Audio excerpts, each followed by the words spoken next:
오늘 우리가 읽는 이 출애굽기 21장 말씀부터 23장까지 쭉 우리가 확인하게 되는 내용은 하나님 앞에서 그 백성들 상호간에 지켜야 될 법규 혹은 율례에 대한 말씀들이 주어지게 됩니다. 이스라엘 백성들과 하나님께서 언약을 맺으시면서 그 언약을 맺으시면서 언약에 관한 법전을 그 백성들에게 베푸는 말씀이 20장부터 쭉 소개가 되고 있는데, 우리가 어제 살펴본 20장의 내용에서는 변치 않는 도덕법으로서 하나님이 자기 백성들에게 주신 법규가 있는데 그것이 바로 도덕법이라고 부르는 것입니다. 그것이 십계명으로 잘 요약되고 있다 하는 내용을 살펴보았고요. 그 백성들이 하나님으로부터 그 주시는 그 음성이 너무나 두렵고 위험이 있어서 모세를 통해서 말을 해주며 순종하겠다 하는 말을 하게 되죠. 그리고 21장에 오게 되면 이제 하나님 백성들 사이에서 지켜야 할 법규에 대한 말씀이 주어집니다. 우리가 이걸 통상 뭐라고 말하냐면 시민법이라고 부르는 내용입니다. 오늘 우리가 오늘날 세계를 살아갈 때는 이러한 것들을 그대로 문자적으로 정의하지 않아요. 당시에 그 고대 근동사회의 특성을 반영해서 그 시기에 가장 적절한 법을 하나님께서 그 백성들에게 주신 것입니다. 이러한 규정들은 당시의 고대 근동사회 다른 나라의 어떤 법에 비교를 해봐도 대단히 이 법의 수준이 대단히 높다 하는 것을 보여주게 됩니다. 그러나 오늘날 우리가 이 말씀을 볼 때에는 그것이 오늘날에도 그대로 문자대로 적용되는 것이 아니라 그 원리가 무엇인가를 우리가 적용하는 것이 대단히 중요하다 하는 겁니다. 사람을 죽이라 하는 말씀도 우리가 오늘 말씀 중에 읽었는데, 이렇게 해서 만약에 사람을 죽이라 그러면 참 이 사회가 말이 안 될 겁니다. 오히려 우리 주님께서는 자신의 몸을 내어주신 것처럼 자기 형제를 위해서 죽기까지 사랑하라고 하신 그런 말씀을 주신 것이죠. 그것이 오늘을 살아가는 저와 여러분에게 주시는 우리 하나님의 뜻임을 발견하게 돼요. 그래서 우리가 이런 이제 구약의 이런 시민법과 관계된 말씀이라든지 또 율법 안에는 이 시민법뿐만 아니라 소위 의식법 혹은 제사법이라고 부르는 것이 주어집니다. 우리가 레위기 말씀을 통해서 그것을 가장 구체적으로 확인하게 되는데, 역시 그것도 어느 정도 시대에 제한적으로 적용되는 법이다 하는 것을 우리가 확인을 하면서 이 내용들을 살펴보는 것이 중요할 것입니다. 하나님께서 자기 백성들에게 주신 그 율법의 내용이 이렇게 크게 세 가지입니다. 변치 않는 도덕법으로 주시는 계명들, 그리고 당시 고대 근동사회에서 하나님의 백성들 상호간에 지켜야 될 법들, 이걸 시민법이라고 부르고, 범죄한 사람들이 하나님 앞에 제사하러 예배하러 나가게 될 때 어떠한 규정들을 따라야 되느냐라고 말할 때 이것을 의식법 혹은 제사법이라고 부르는 내용이죠. 그래서 오늘 21장의 내용에서는 이 시민법의 한 몇 가지 부분들 우리가 소개를 받게 됩니다. 1절부터 11절까지의 내용에서는 당시에 흔히 있을 만한 일이죠. 원치 않는 일로 인하여 종이 되는 경우에는 어떻게 하도록 해라. 종이라 할지라도 반드시 그는 권리를 가지고 있고 그 권리는 존중되어야 한다 하는 말씀을 주시고요. 12절부터 17절까지 내용에는 사형에 해당될 만한 그 죄에 대해서 소개하는 말씀이 나타납니다. 그리고 18절부터 마지막 절 내용에서는 손해를 입혔을 때 그 손해를 배상하는 규정에 대한 말씀을 주세요. 그것이 대단히 구체적으로 주어지고 있다 하는 것을 보게 됩니다. 이 손해배상법 가운데서 그 유명한 소위 동해복수라고 하는 것이 나타나고 있다는 겁니다. 해를 입은 것만큼만 상대방에게 해를 주도록 벌을 받게 하는 그런 규정입니다. 눈에는 눈으로, 이에는 이로. 오늘 우리가 봤을 때는 참 납득하기가 어렵죠. 그러나 이 고대 사회에 이런 법을 주신 것을 보게 되면 대단히 이것은 사람의 부패한 마음을 다스리는 법으로서 하나님이 주시는 것이다 하는 것을 또 우리가 확인할 수 있어요. 사람이 한 대 맞으면, 이 말에 의하면 한 대만 때릴 수 있다. 더 때리면 안 된다. 이 말이거든요. 근데 사람의 이 본성은 한 대 맞으면 한 대 때리면 안 풀리잖아요. 한 두세 대 때려줘야 좀 풀리는 거예요. 그럼 상대방이 두세 대 맞으면 두세 대 맞고 또 가만히 있습니까? 더 때리는 거죠. 그래서 조그만 화가 이것이 계속 커져가면서 나중에는 사람 죽이는 일까지 하게 되는 겁니다. 오늘날 같은 경우도 그렇잖아요. 사람이 층간의 소음 문제로 인해 가지고 다툼이 일어났어요. 그런데 그것이 계속 거듭 다툼이 커지니까 나중에 어디까지 합니까? 심지어 죽이는 일까지. 가끔씩 뉴스에서 그런 일이 나오잖아요. 시작은 간단해요.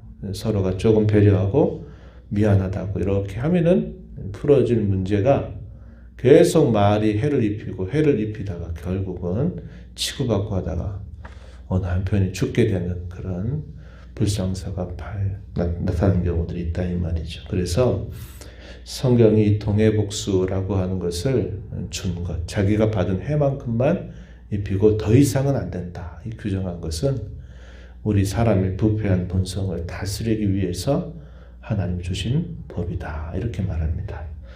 그럼 우리가 잘 아는 것처럼 예수님께서 산상수훈 가운데서 말씀하실 때는 왼편 뺨을 때리면 오른편 뺨까지 되라. 원수를 사랑하고 원수를 위해서 기도하라. 원수 갚는 것은 내게 맡겨라. 이렇게 말씀을 하시면서 형제 사랑이 어디까지 가야 되느냐 하는 것을 말씀하신 것을 보게 돼요. 이 동해복수 개념이 소개가 되고요. 그 다음에 가축, 당시의 제사목록에 중요한 것이 가축이었죠. 이 가축에 의해서 사람이 죽게 되는 경우라든지 또 종이 죽게 되는 경우, 그리고 그 가축이 어떤 손해가 입히게 되었을 때 어떻게 그 손해를 배상해야 되는지에 대한 규정들, 이것이 이 마지막 부분에 쭉 소개가 되고 있습니다. 오늘 우리가 좀 앞부분에 주의하면서 교훈을 좀 나눠 보도록 합니다. 앞부분에 소개되는 말씀은 종의 권리에 대한 것인데 한번 살펴볼까요? 2절 말씀으로 한번 가서 보시기 바랍니다. 2절 보시면 내가 히브리 종을 사면 그는 6해 동안 섬길 것이요 7째 해에는 몸값을 물지 않고 나가 자연이 될 것이다. 소위 안식년 제도를 가르쳐 주는 말씀이에요. 같은 민족 중에서 불의한 일로 인하여 원치 않는 일로 인하여 종이 될 경우 그 종을 6년 동안에는 종으로서 일하게 하라는 겁니다. 그러나 7년째가 되는 해에는 자유인이 되도록 놓아줘라. 이렇게 말합니다. 고대 사회에서 이런 일은 결코 있을 수 없는 일이에요. 그러나 하나님이 세상을 6일 동안 창조하시고 제7일째 쉬게 하셨던 그 원례를 확대해서 원치 않게 종이 될 경우 6년 동안 일하는 것, 그것을 그 빚을 갚는 기간으로 보는 겁니다. 6년 동안 종이 되어서 그 주인을 섬기게 되면 그 6년 동안에 일한 것을 빚 갚은 것으로 생각해서 7년이 되는 해에는 반드시 그를 자유인으로 놓아 주어라. 이렇게 말한 것입니다. 이 제도는 땅에도 마치 적용이 되죠. 6년 동안 파종을 해서 경작을 해서 추수를 하게 되면 제 7년째는 그대로 그것을 내버려 두라는 거예요. 안 될 것 같아도 하나님은 그들의 필요를 공급하시고 채운다는 것을 보여주셔요. 6일 동안 힘써 일하고 제 7일 안식일에는 아무것도 하지 말고 쉬고 하나님과 만나고 교제하고 예배하도록 하신 거죠. 그러면 일주일 가운데 하루 일 안 하면 못 먹고 사느냐? 그게 아니라 다 그래도 하나님께서 자기 백성들의 필요를 돌봐주신다 하는 것을 보여주세요. 그래서 우리는 우리의 힘으로 사는 게 아니라 하나님의 말씀에 의해서 그분의 은혜로 살아가는 사람들이다 하는 것을 가르쳐줘요. 일주일의 단위, 또 이것을 연으로 확대해서 7년의 단위, 이걸 또 확대해서 77에 49에서 소위 50년째 희년이 되는 이런 모든 일들은 하나님을 섬기는 그 원리와 원칙이 백성들의 삶 속에서도 그대로 적용되고 있다 하는 것을 보여주게 돼요. 특별한 하나의 규정이 소개되는데 5절과 6절에 보면 귀 뚫린 종에 대한 소개인데 이건 당시 이스라엘 사이에 있는 독특한 제도에 해당이 되는데 이 말씀이 왜 중요하냐면 우리가 신약 성경에서 특히 바울 사도라든지 이런 서신 속에 내가 예수 그리스도의 종이 되었다라고 말할 때 그 유대인들이 생각하는 종의 개념은 당시의 그 로마 사회의 종의 개념과 또 다른 이런 유대인들이 갖고 있는 고유한 종의 개념을 배경으로 하고 있다고 한 겁니다. 이게 무슨 말이냐면 주인이 종에게 사랑을 베풀고 인권이 존중받고 자신이 그 주인으로부터 많은 사랑을 받았다고 생각했을 때 이 종이 자유인이 될 수 있는 때가 됨에도 불구하고 자신이 자유인으로 살지 않고 나는 주인과 함께 계속 살겠다라고 생각을 할 경우에 이런 경우에는 그 종을 데려다가 이 귀를 송곳으로 뚫어요. 뚫어서 귀를 뚫게 되면 그 종은 종들 가운데서도 주인에게 내가 평생토록 그 주인과 더불어 살겠다라고 작정을 한 종임을 보여줘요. 이걸 귀 뚫린 종이다 이렇게 말합니다. 이 말은 주인에 대한 사랑으로 스스로 자기가 종으로서 평생을 살아가겠다라고 다짐하는 그런 하나의 맹세 행위가 되는 것입니다. 바울 사도나 신약에 와서 사도들이 예수 그리스도의 종이다라고 말할 때 그거예요. 주인이 자신에게 베풀어 준 그 사랑, 그 은혜가 너무나 감사하고 귀하여서 나는 평생토록 당신의 종으로 살겠습니다. 라고 작정하는 것. 그것이 이 신약 성경에 와서 종이다라고 말할 때 그 개념이 거기에 깔려 있다 하는 것을 보게 돼요. 그래서 그런 의미에서 우리가 신약 성경에 이런 종의 개념을 생각할 때는 바로 이러한 고대 근동사회에 있었던 특별히 이스라엘 백성들에게 주어졌던 이런 특별한 그런 개념들이 바탕이 되고 있다는 것을 보여주고 있어요. 여종에 관한 경우들에 대해서도 여러 가지 경우에 따라서 소개를 해주고요. 또 사형에 해당되는 죄악에 대해서 보면 우발적으로 고의성이 없이 살인을 하게 되는 경우에는 어떻게 하라 하는 말씀, 그리고 고의적으로 살인을 할 경우에 있어서는 반드시 그도 죽어야 될 것을 말씀하시게 되고, 부모를 치는 자나 부모를 저주하는 자에 대해서도 그런 아주 엄격한 규정을 적용해서 부모를 공경하는 것, 인륜계명을 철저하게 지킬 것을 이야기해주고 있어요. 사람을 납치해서 팔게 되거나 하는 경우에도 사형죄에 해당하는 만큼 그것은 큰 죄로 간주가 되고 있음을 보여줍니다. 그래서 이러한 부분들에 대해서 하나님께서 자기 백성들에게 말씀하신 여러 규정들은 하나님께서 430년 동안 애굽에서 종살이했던 그 백성들을 건져내시면서 너희의 과거의 종살이를 기억하고 너희의 형제에 대하여 너희가 이러한 사랑을 베풀면서 서로 살아가야 된다 하는 것을 이러한 규정들을 통해서 잘 적용해 주게 됩니다. 저와 여러분은 예수 그리스도의 귀한 사랑을 받아서 그분의 종들로 부름받은 사람들이다 이렇게 말할 수 있어요.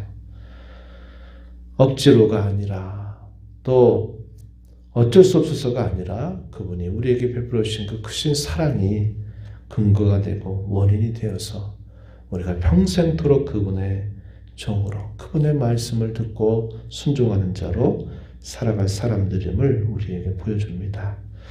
이런 말씀을 기억하면서 주께서 저와 여러분에게 베풀어 주신 크신 은혜에 감격하여 하루하루를 살아가는 저와 여러분의 삶이 즐거이 헌신하는 종으로서 주의 말씀을 따르고 그분을 기쁘시게 해드리는 복된 삶을 살아가는 우리 모두가 되기를 바랍니다. 하나님 아버지, 이 새벽 시간에도 저희들을 깨워주셔서 오늘도 새날을 허락하시고 또 저희들에게 생명과 호흡을 주셔서 아버지 앞에 나와 찬양을 드리며 경배하게 하심을 감사드립니다. 오늘도 앞서 행하시면서 저에게 주신 말씀을 들으며 고대 이스라엘 백성들에게 하나님께서 주신 시민법의 내용들을 저희가 살펴봅니다. 오랜 세월 동안 종살이했던 그들의 과거를 기억하고 그들이 하나님의 자녀가 되고 백성이 되어서 서로 어떻게 대하여야 될지를 규정하시는 말씀을 듣습니다. 주님께서는 이러한 모든 규정들을 바탕으로 형제를 사랑하는 것, 그것이 얼마나 귀하고 값진 일인가를 저에게 말씀해 주셨사오니 이런 말씀들을 기억하면서 무엇보다 하나님께서 저에게 베풀으신 그 크고 놀라운 사랑에 근거하여 모든 사람들을 선대할 줄 아는 저희들의 삶이 되도록 인도하여 주옵소서. 은혜의 보호자 앞에 나와서 아버지 은혜를 구하는 모든 심령들의 간구를 기회로 주시고 응답하시기를 바라며 예수님 이름으로 기도하옵나이다. 아멘.